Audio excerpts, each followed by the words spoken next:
I want to introduce our association Zusammenleben in the beginning, so you know where those two programs that I'm going to tell you about are embedded in.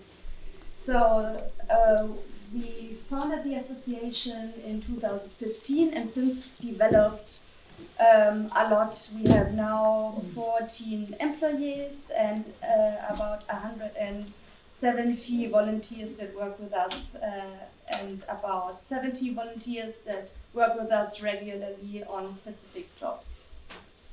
Our principles, as you can see, are social justice,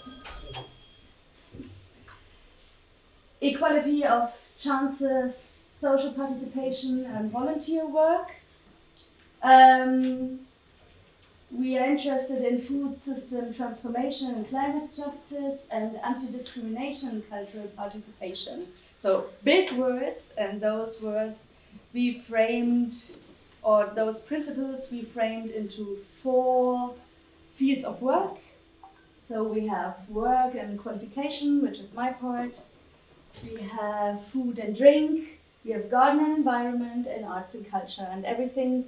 All of this we have, we show in 2 places. So we have a social cafe and we have a community garden. With garden, I mean a huge field of 3,500 square meters, just to be clear. Yes, so I want to guide you a little bit of through how those 2 projects came to life. And in the beginning, I have to say that I created another program in 2018, which was designed for refugees only, and it was to help them build a startup. I don't know if the food you had today was by Omar Masood. Yeah. Yes, so he is the result of the program then. And we did a lot of evaluation in the end because there were only 2 people that actually founded their ideas and their startups. So we asked what they want to have differently. So they said they want to have a real tight program structure. They need more individual consulting and a lot of support with translation in all fields, especially bureaucracy. And we, the project leaders, thought that it would be really essential to also gain some practical experience in the kitchen first, to get to know the system, not to learn how to cook. But because if you want to open up a catering, normally you know how to do that. But to learn the system, all the rules about hygiene, about food storage, everything. Like you can read 263 pages, or you can do like an internship in the kitchen for 3 months. And the game there is also you can ask the cook a lot of stuff. That's maybe important for your business later on. And then we have another project that was job orientation in the kitchen. And there the people told us constantly that they really would like to open up their own business in the food sector. So we combined that. And as a result, we created those 2 projects. But before I'm telling you about how they actually look like, or of which parameters they persist, I want to give you a little visual simulation about our infrastructure, the Zucca-Soli Café, where it also takes place partially. And while you have a look at it,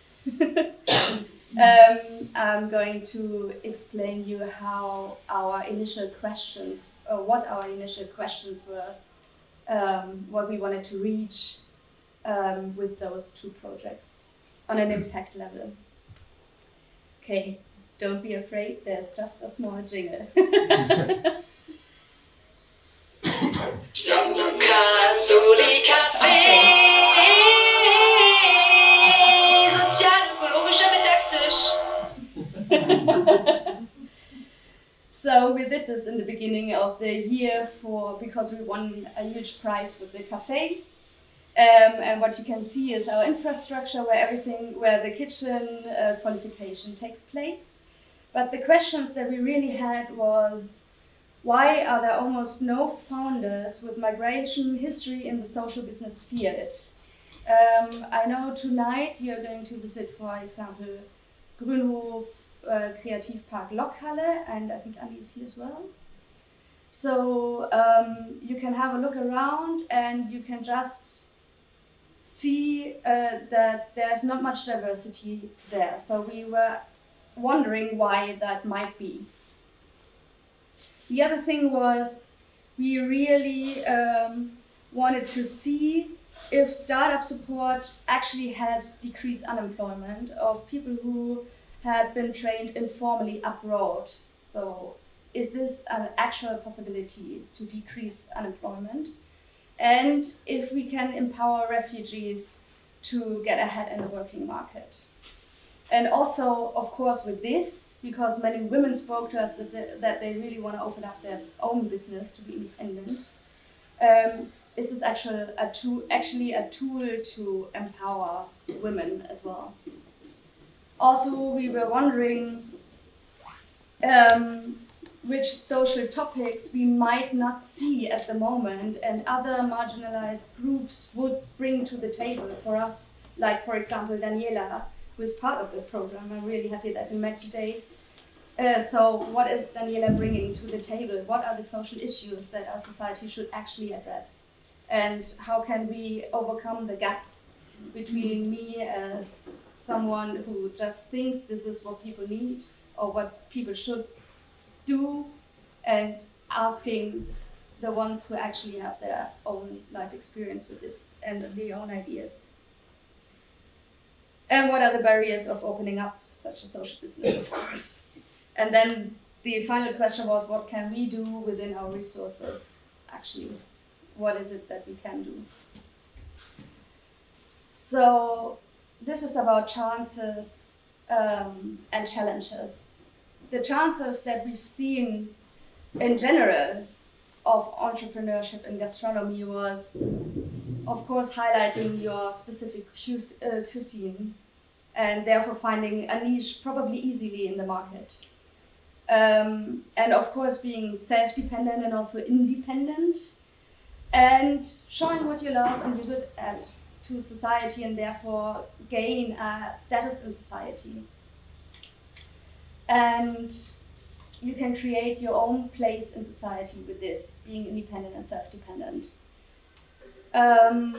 So we created 2 programs. The first one, Zukunft Extra, which means future extra. It has 2 steps in this program. So it's job-related orientation and education in the kitchen, so kitchen training. And the second step is, if you afterwards are still convinced that you want to do it, you can have workshops on consulting and support within building your own company as a caterer or a rental cook. There's a small but significant legal difference. And it's 12 months, and it's founded by the European Social Fund and German Postcode Lottery. The output in the kitchen training, of course, is a weekly training, therefore a weekly structure, optional language training, and of course it's there to enhance your skills and your knowledge of the kitchen system, actually. Also, with the workshops and consultings, basically what we're doing is business model development and legal forms, bureaucracy, and support you with all the filling in forms, everything like that. The challenges that we've noticed here are also, as far as it's a chance, it's also a challenge being self-dependent. A lot of bureaucracy and unstable income, of course, and a challenging living situation might make that all a little more difficult, and the consistency is influenced by that. The second project is Zukunft Plus, where you can build your own social business in relation to gastronomy. It's nearly the same, but the chances are more, it's a different target group, and the chances are influence the public discussion, make your own voice heard, and also therefore influence the money flow into social projects. And that's very important, and this is one of our impact goals. But the challenges are a great fear of the financial department that we got to know now, and managing everything next to a full-time job, because everyone who's taking part in this project is full-time working. So maybe this is an extra time gap that you have. But the chances of both projects in our evaluation so far are you can learn how to navigate bureaucracy, and this is something that will stick with you if you're a successful business owner or not. Also support in structuring the process and learn how to do that. Support with language barriers and getting to know organizational basics in professional kitchen and also in project development. With this, I think we've seen that we have to bring a lot of investment into these projects, and maybe not everyone will succeed. But I think it's worth it because only these actual business owners, they will make a difference and it will multiply. And I think this is a real chance for our society to grow. And with that, I want to end my presentation. Thanks.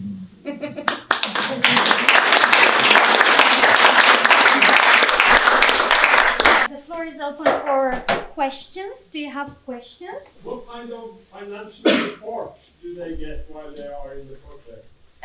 Financial support is in consulting, so we hire consultants that share their insights for one, and also make individual consulting, especially financially. Then you get support in the materials that you're using during the process, and you get financial support for some